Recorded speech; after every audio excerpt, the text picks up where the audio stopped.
This is the first test run. We're trying to get everything set up just right. That way we I don't even have like a freaking I don't even have anything set up on my Discord for like going live either. Didn't think none of that through. Oh look, it changes the bottom when I do that too. So I got to keep it on the call at all times. I got to keep Discord on the call at all times. There we go. Okay.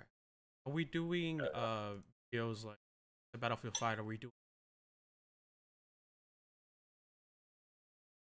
the content? Oh yeah, I have Battlefield 5 up. Okay. I have it up in the corner. You know, go through one little by little.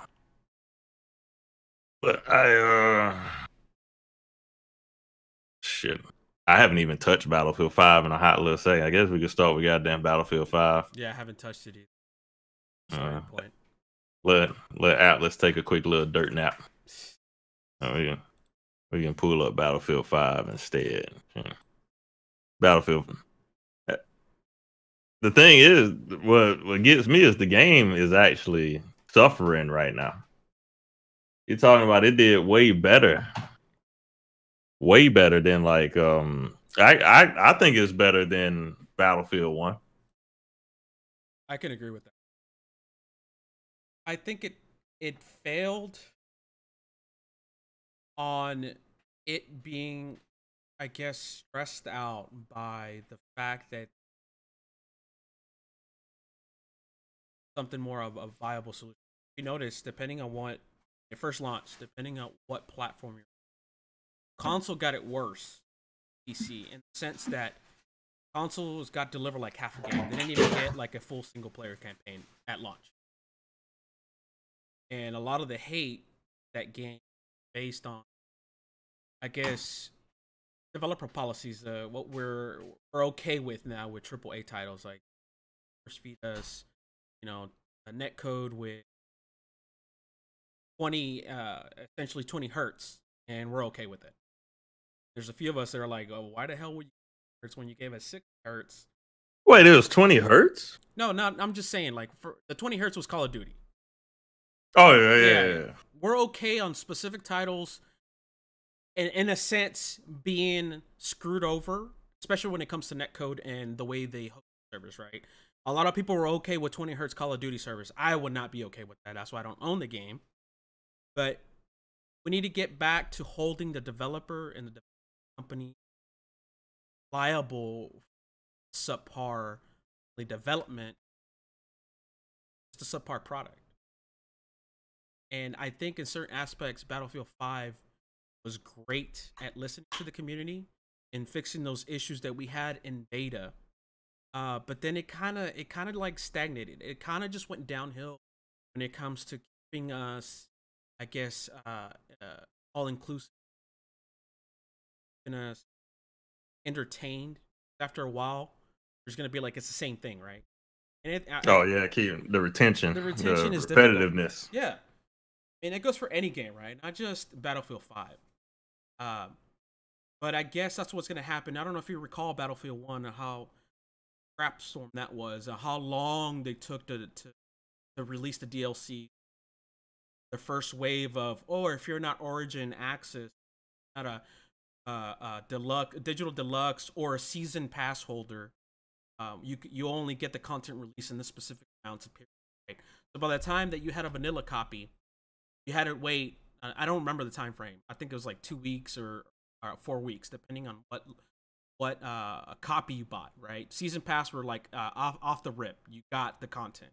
But then Digital Deluxe had to like wait like 2 weeks, and then Vanilla had to wait yeah, you had to pre-order to play early they on did releases. The same thing on Battlefield 1, except for Battlefield 1 took so long for the content to come out that they lost so many people.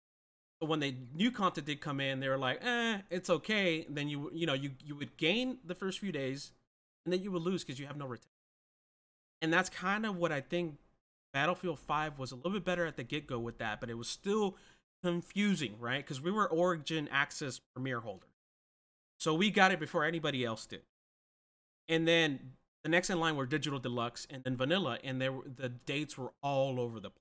That was the #1 complaint right out the jump when it came to Battlefield.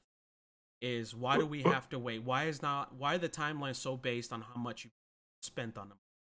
Because it's the new thing now. New thing, yeah, and it wasn't like Look at Red Dead Redemption. Yeah, same thing.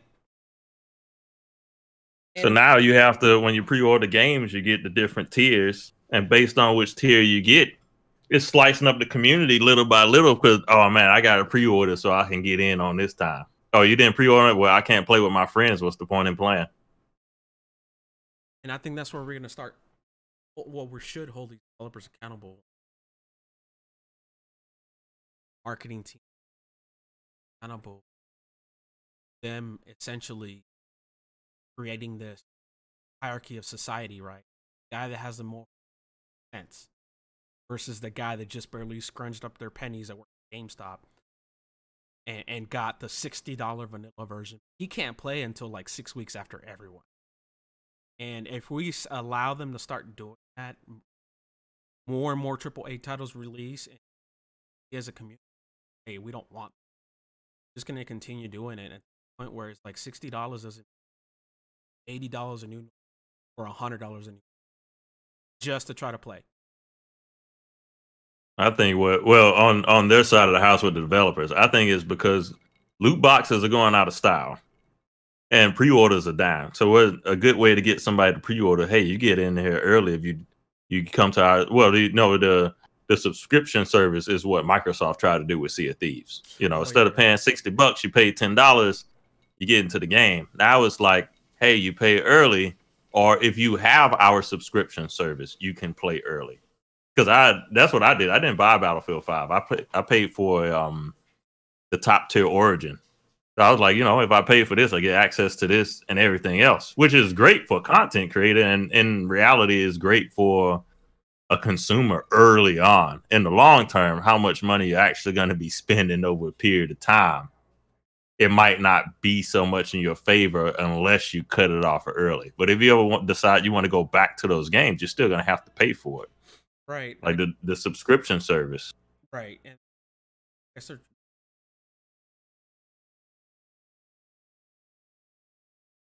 of bosses. WoW, Final Fantasy, fighting not only for upkeep, maintenance, ending the server, but are also keeping people engaged. That's the #1 problem. If I pay $80, is there $80 worth of content on top of, and is it replayable? I mean, if I get the end game, what's going to keep me playing? And they're going for that quick money cash grab, that quick scam that let me go ahead and get all I can up front because there's no end game. People are going to play it, you know, unlock some weapons, you know, do whatever little achievements they get to go, and they quit playing. And a lot of the things is they'll save money by paying the $15 a month, the Origin access, to play it for a month or two, $30.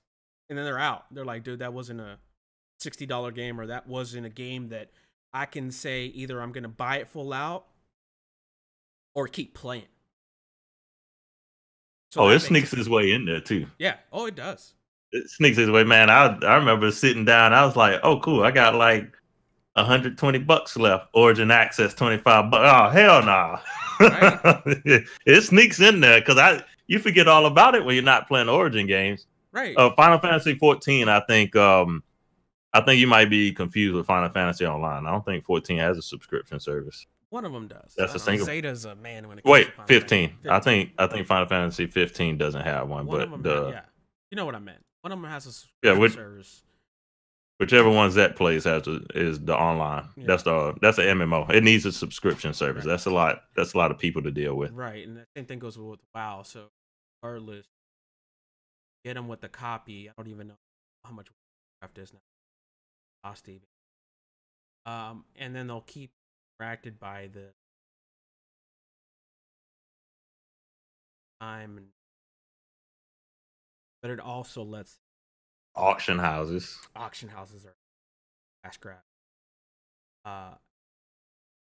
develop another product or have an audience that is making you money. And when stuff with first-person shooters, it's so repetitive to that, and there's nothing keeping the game. I think they're starting these cash grabs at the get. Know that it's fresh, you know, whatever it is, 30, 45 days. I might be giving them 2. There might be 2 weeks. I don't know. Attention span way less than. Shit with Fortnite, hell. Shit, you know, and that's a whole different story. Fortnite is crazy. I don't even know how that thing works. It just works for the kids. Well, back to what you were saying with the.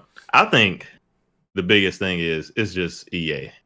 You know, when you think about Battlefield 5 compared to Call of Duty, compared to the previous editions of Battlefield, this Battlefield free DLC, you buy it, you get it, and that's it.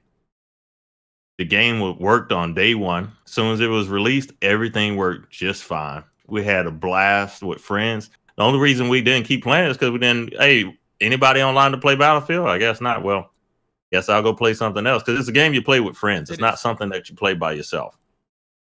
And I feel like most of the hate for Battlefield just comes with the fact that it's Battlefield.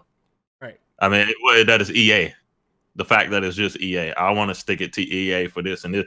But when you think about just the predatory stuff that EA does with the loot boxes, you can still, in their defense, even though I don't take sides, but in their defense, at least you can buy the game and the game works.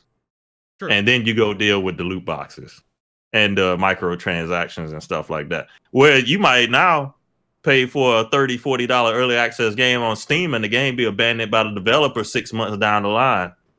And you might be playing that sucker every day. Yeah, I agree to that. Yeah, that's a very valid point. Biggest thing is, you know, choosing your favorite games, and what I can easily say that I'm a fanboy of. I'm not only do I pre-order, I'm gonna get that title. I never really liked when DICE took over. EA went with DICE. Now it's starting to kind of settle down, and everybody's kind of used to it. I remember when I first handled Bad Company. Great. They mishandled that so bad at launch. I mean, we were plagued with it because DICE was so new at it. And carrying a big AAA company behind it. Like you said, with other titles, everybody's okay. I guess we pick and choose what we're okay with. Like FIFA and, you know, FIFA with their microtransactions, I don't know why there's not a bigger outcry. Different gamers, right? Different kind of gamers. Different set of mind, right? And they try to implement to say, hey, FIFA's cool with it. Can we do that for Battlefront? And you remember a Reddit post. A Reddit post goes a long way nowadays. Somebody kills you on Reddit, nobody wants to go play you now. You don't even have to prove it. Like the whole that Reddit post and Battlefront still gets me upset because of how much of it wasn't true, and everybody said it was true. And you're sitting here playing the game a week early. That's the thing that gets me. If they deserve it, hey, give them all that they deserve. But most of the backlash that Battlefront got didn't even make sense. He's sitting there. I was literally, I ain't gonna say his name. I was watching a big YouTuber, a big reviewer, and that's what got me into wanting to do reviews. Is I watched him play that game, and he did not even give it 2 seconds. He saw the loot crates and was like, oh, it's tied into the progression system. But when you play the actual game, no matter what star cards, which it was the only thing, and maybe about 1% of that might have been weapons, you can't do anything with them because you have to actually play the game to level them up. And then it was like, oh, it takes, what, 50 hours or something, whatever, 50,000 credits to unlock Darth Vader.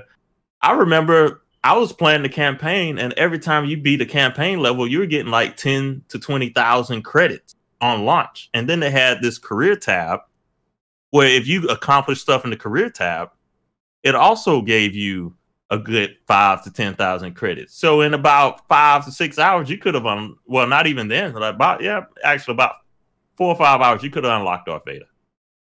But if you were just playing the game and not redeeming rewards, not playing the campaign or anything like that, yeah, I can see where it might take you a very long time to unlock them. But that means you haven't used everything in the game to unlock that person, which means your information is misleading. And we don't know who made that post. It could have been somebody from the other company just looking for anything to throw dirt onto it. Like that's what gets me, is because they'll take a Reddit post for its word, but won't check up on it.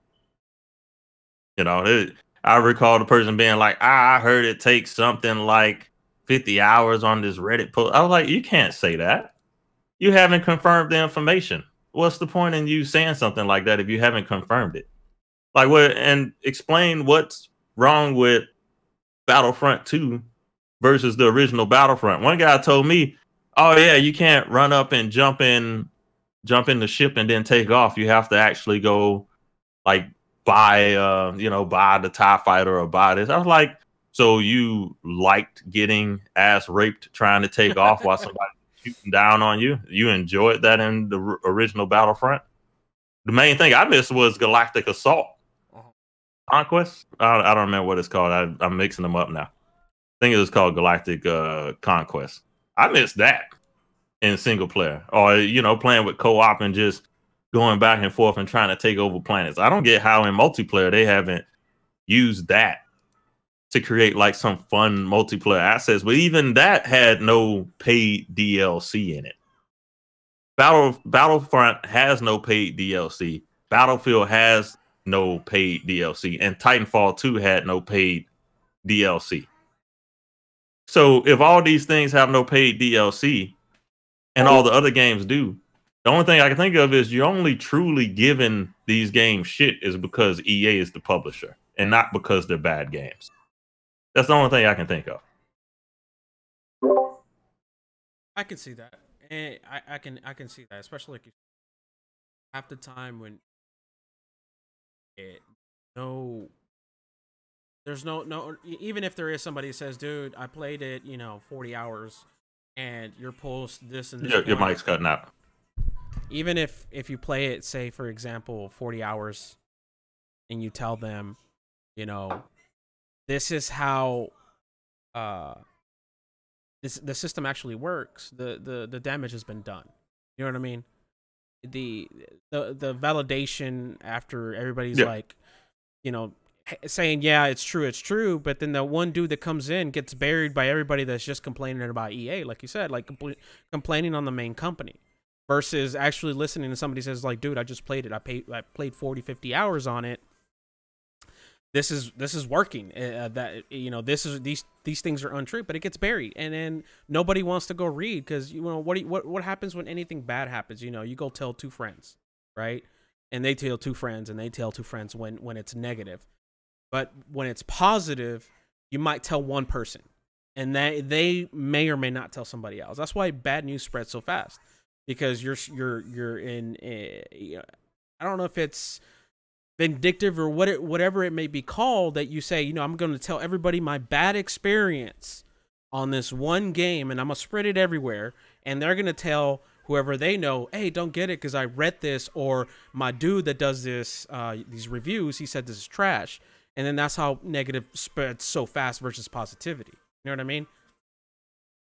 That's why I tell people, hey, I love the 5 to 10 minute videos because I can wake up, write a script, and knock it out right then and there. But it's not enough information to give you insight onto a game. Fallout 76, I missed stuff talking about Fallout 76. I missed stuff talking about Battlefield 5. I didn't get to go all the way and talk about I mentioned how they fixed the class system, but I didn't say what they did to actually fix it. Because in the beta, the class system was screwed up. I'm talking about the medic class was bad. Just all kind of stuff was just destroyed. And yeah, Battlefield and Call of Duty, they did do a switch. Call of Duty isn't as story driven as it's supposed to be. In fact, this time they didn't even have a campaign, which was the only reason I used to buy it. I remember playing Battlefield when I was a kid. I couldn't afford it, so I pirated the original Call of Duty 4 and played through. I was like, man, this is amazing. Low FPS and all kind of stuff. You had to play Modern Warfare 2 when I was in the Marine Corps, and everybody in the barracks playing Modern Warfare 2. First, we always played through the story, and then we went to multiplayer. And Battlefield just never had a story, but Battlefield 3 we just loved because it was perfect for playing with your friends. It felt absolutely perfect playing with friends. Then Battlefield 4, I felt like was an improvement. Not good at launch, but it was a good improvement. GameCube and Afghanistan. Jesus. Off subject. Which years did you do? Which branch? We all military here. Bizzy's military too. Cube on that Smash Brothers, bro. I remember hours of that shit. What I was talking about. By the way, I spilled gin all over my wireless receiver. Damn. That I use for like doing my videos now. Oh yeah, spilled it right on top of it, but it looked like it's fine. Turned it on and turned it off. It should be fine. That's another thing, that the absence of story is not a good excuse to focus purely on multiplayer. There's plenty of good single player titles. There's some good ones in early access. Look at Slay the Spire. Slay the Spire has hardly any story whatsoever, but you can imagine what the story is by the way the enemies look. These enemies from mythology. You know, people don't recognize some of the mythological creatures they're based off of. You got Cyclopses and stuff like that. The artwork tells the story. You just never sit down and think about it when you're playing through the game. And then, you know, you go to YouTube and then find out stuff like that. But one problem I did have with Battlefield 5 is looking at the screen right now. You'll probably see in a second. Where the hell are all the weapons? Right. Oh yeah. That was my thing with Battlefield 1. Like, where in the world are all the weapons? I understand this is like World War II, but man, hell, put like a one-shot kill musket in that bad boy or something. Like, add more stuff in there. There's weapons all over the world. We don't need every, like, oh, for what Major was saying. I know the big thing was it's not historically accurate, but which video game is? Battlefield isn't a history game. It's not a military sim. It's called Battlefield. You just pick up the mechanics they give you and you play around the map and yada yada yada. It's not realistic by any means. Not close to realistic. So I don't understand the whole upset. Now, oh, there's women in the game. Do you not like women, bro? Have you played the game and hear a woman scream when she's getting lit the fuck up? Like, yeah, it's like, dang, somebody's getting murdered. When you're playing the game, you don't think about stuff like that. No, you try to disconnect. You try to, and even if it was historically right, I think it would make for a boring title to an extent. Like you said, it's not a history game. It's not a simulator. It's a cutthroat, you know, shoot somebody in the face, do it over again type of video game. But going back to your point is that I think Call of Duty screwed up a lot when it comes to not going what they're good for, storytelling. And single player, I can agree on that. I remember playing the first two Call of Duties when they first dropped on PC. And I loved, and it only had a single player campaign back in the day. It was only single player, and its competitor back then wasn't even Battlefield, so to speak, just yet. It was Medal of Honor. Yeah, Medal of Honor. Medal of Honor was a great multiplayer game. They had a single story campaign that was brilliant. But back then, to me, I was still swayed more over Medal of Honor than I did Call of Duty. Call of Duty did a great story. They did a lot of things right. But after a while, you know, Call of Duty 1, 2, 3, it literally felt the same. It felt like, you know, what game doesn't feel the same in a sense? If I was going to say that, you know, I could say all shooters are the same, but then, you know, me and you would be like, well, you know, Arma's this and Squad is this and so on and so forth. But to me, Call of Duty always felt like I kept rebuying a reskin game. And that's why I fell away from it. And, you know, you could say the same thing with Battlefield. You know, all the multiplayer, you're doing the exact same thing on different maps and this, that, and the other. But Battlefield, what took it over for me and why I went Battlefield is because they started implementing a lot of things that our development hadn't seen when they first dropped, meaning there was physics involved, right? What is that good, awesome feeling when you were tearing down a fucking building, which you couldn't do in COD? And things like that. So that's what sold me into Battlefield early on. Now I'm just staying there just because I'm an old fart and I don't like change. But to say that Call of Duty went away from a story mode single player that they known for, to me was a huge mistake. Oh yeah, for sure. I agree. And look at the death of Medal of Honor. Yeah. Which route did they go? They tried to go multiplayer, and then eventually they tried to copy COD, and it died. They haven't seen the Medal of Honor game in years. Yeah. I agree with that. They did they were great at storytelling too. Those writers, the whole team that did Medal of Honor, great. But yeah, it felt exactly like a Call of Duty clone in a sense, even though they were kind of off at the same start and everything else. But it felt like it copied Call of Duty too much, and that's where it Kingdom lost. Hearts is fantastic. Oh, yeah. My bad. No, you're good. You're good. Kingdom Hearts is goddamn fantastic. I love Kingdom Hearts. I want you to play it. Continue. Yeah, it tried to copy, and it should. If it would have stayed in its lane and kept telling us great stories, but then it comes to a point where, well, we need to tell new stories because they were just telling war stories, things that just caught you immersed. But back then we were great at, we might not have been graphically all the way there, but we were all about the gameplay.